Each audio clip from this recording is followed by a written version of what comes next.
We want to be your mattress store.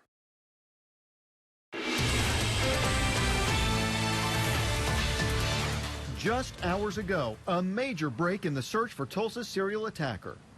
Today, charges were presented on a person who is accused of committing 7 sexual assaults in Tulsa beginning June 5th of this year. Tulsa Police Chief Chuck Jordan announcing Desmond Campbell as the prime suspect. And word traveled fast through neighborhoods rocked by terror. I'm kind of upset, you know, it was 8 women or 7 women later, but I'm very pleased that he's caught. Right now at 5, we have a team of reporters and digital journalists behind the scenes dedicated to this story that has rocked the city for nearly an entire month. Our team starts with 2 News reporter Max Resnick, who tells us how police say they got their man. Max? Tulsa police say Desmond Campbell crashed his car into a light pole on I-44 Sunday morning around 5:45, just 10 minutes after the last reported assault near 11th and Memorial. He's in the hospital, he's in critical condition, and he is unresponsive. So that's what OHP put in their report. At a news conference Thursday afternoon, Tulsa Police Chief Chuck Jordan announced 30-year-old Desmond Campbell is their serial sexual assault suspect. As in all cases of serious crime, any possible evidence is examined in the Tulsa Police Lab and then is often forwarded to OSBI for additional examination. As a result of these examinations, Desmond Campbell was identified as a possible suspect. After OSBI identified Campbell, a Tulsa investigator Googled Campbell's name Tuesday and realized he'd been in a car wreck on I-44. The accident occurred at 5:45 hours a.m. Sunday morning, 10 minutes after a sexual assault was reported at 1200 South 75th East Avenue at 5:35. At 10 o'clock this morning, OSBI confirmed TPD's evidence matched Desmond Campbell. Campbell now faces charges on 7 sexual assaults dating back to June 5th. The task force set up to track down the suspect will be disbanded, and officers will return to their normal work. Well, they spend a lot of time on static surveillance, looking for people to pass by, to come into neighborhoods.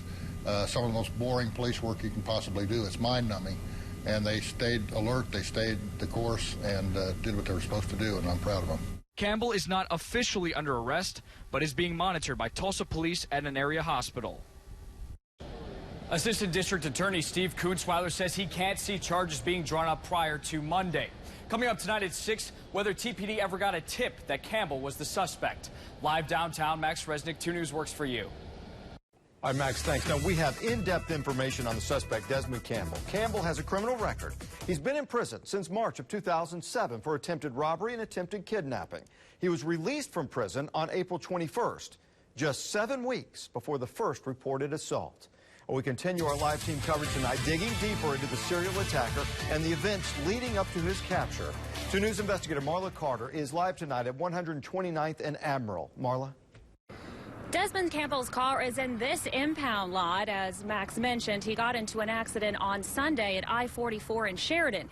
Here's video of that car. As you can see, it's pretty banged up. And tonight, he is still in critical condition and unresponsive. In fact, OHP says it had to use the jaws of life just to get Campbell out of the car. The police chief says they don't know why he crashed, but say he might have fallen asleep. Now, Campbell has a Tulsa address on his license, but police say he wasn't living at that address. We did mention he has quite a rap sheet. Now, coming up tonight on 2 News at 6, the 2 News investigators dig into his criminal history. We'll bring you the latest coming up tonight at 6. Reporting live in East Tulsa, Marla Carter, 2 News works for you. All right, Marla, thanks. Now we want to head to Liz Bryant, the only reporter to talk with these victims since the story broke. She's live tonight with more about what they're saying. Liz? First, they're saying that they can't go on the news, they can't talk to us on camera because police asked them not to in fear of jeopardizing this case, especially if it's to go to trial. But a woman told me on the phone she's obviously relieved. She also has a lot of unanswered questions. Why her? Why all these women? Why did he feel the need to do this, especially to women typically over 50 years old? Let me take you back to the second week of June when I sat in the living room of 62-year-old Roberta Osborne. Roberta, furious at the attacker, furious at herself. She felt like she could have avoided this in a sense. Also dealing with a lot of physical pain in her ribs and emotional pain. She said this destroyed her spirit, destroyed her happiness. Roberta recapped what she went through. She says she went outside to water her tomato plants around 5 a.m. on a Thursday in early June. She came back in, left her front door open, went straight to her bedroom to straighten everything up. That's when this man walked in the open front door and started attacking her. Like, I've tried to forgive this guy in my heart and mind and soul, but you know, I know someday I'll be able to forgive him, but not now. I can't do it no matter what. And the victims I have spoke with the last few weeks all tell me that in a way this has kind of destroyed their freedom. It's caged them in, boxed them in, because family and friends are constantly calling them, constantly checking in on them. It has changed their lives. Live in South Tulsa, Liz Bryant, 2 News works for you. That is certainly understandable, Liz. Thanks. You know, it's been a crazy 4 weeks. With each attack, the serial attacker put more fear into Tulsans. Here's how it all unfolded. The first occurred near dawn Thursday, June 5th, in an apartment on 45th Place. 3 days later, about the same time of day, a woman in her late 60s was attacked in her home near 42nd in Detroit. Police say she was sexually assaulted and robbed. 3 days after that, at 9:30 p.m., police say that a woman in her mid-50s was raped in her home near 14th and Elwood. 1 day later, June 12th, another attack, this time a woman in her late 60s. About 2 in the morning, June 19th, police say that the serial attacker struck again. The victim, a woman in her mid-50s. The next night, about 3:30 a.m., a woman was attacked in her apartment near 45th Place in Norfolk. The final attack in the series happened in the early morning hours Sunday morning. Now, police say that an 8th attack may be connected to the case. Additional information on the locations of the attacks can be found on our interactive map. It's on our website. Check it out at KJRH.com. We continue our team coverage tonight in Brookside, where 2 News reporter Nathan Edwards spoke with women at a hair salon as they watched the news conference. Nathan, what's the reaction to the news today? Well, they're relieved, Russ, and they hope that the attacks will finally stop now that there's a man in custody.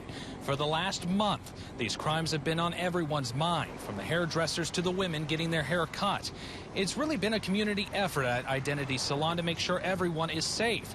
They've swapped safety tips, and they've even created a map of the attacks to keep everyone aware of the situation. Earlier this afternoon, they watched our 2 News coverage of the news conference and got a first look at the man that police say was terrorizing the community. And while they're happy an arrest is made, they still plan on being cautious in the coming months. I'm still going to keep my precautions and be careful. You know, I definitely learned the hard way, you know, with seeing everything on the news to not go anywhere with myself and to keep the doors locked. And I mean, it's a relief that he's gone, but, you know, there's still men out there like that. The women at the salon tell me that they still plan on having an increased security presence at the salon just for the next couple of weeks to be on the safe side. Coming up tonight at 6, I speak with another stylist that says this whole thing has changed her outlook on safety. Reporting live in Brookside, Nathan Edwards, 2 News works for you. All right, Nathan, thanks. Now, police identified the suspect using their own resources, but still they give credit to citizens across Tulsa who tried to help.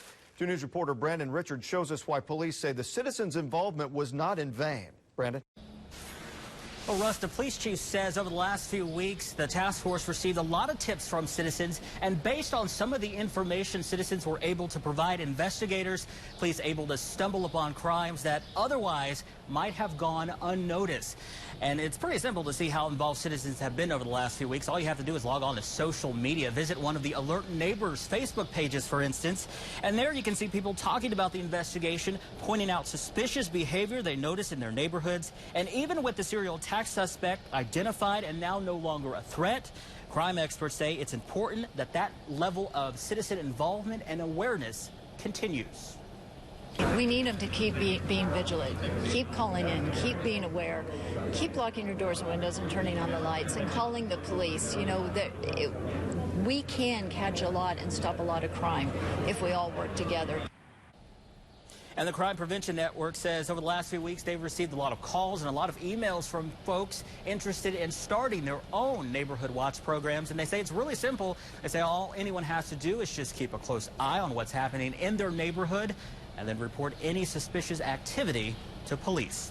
We're live in downtown tonight. Brandon Richard, 2 News works for you. All right, Brandon, thanks, and it does make a difference. Now, I want you to take a look at this. We've put together the OSBI sketch of the suspect and Campbell's mugshot from previous offenses. Now, there were a variety of descriptions of the suspect, who police say was wearing a mask during his attacks. New tonight on 2 News at 6, a look at the man's Facebook picture. Well, extensive coverage about the serial attacker continues on our website, including details about all the attacks and a map of where each attack happened. Just go online. You can find it at KJRH.com. One man is recovering in the hospital after being involved in an officer-involved shooting. We have the details about the early morning shooting, along with other things happening in your neighborhood.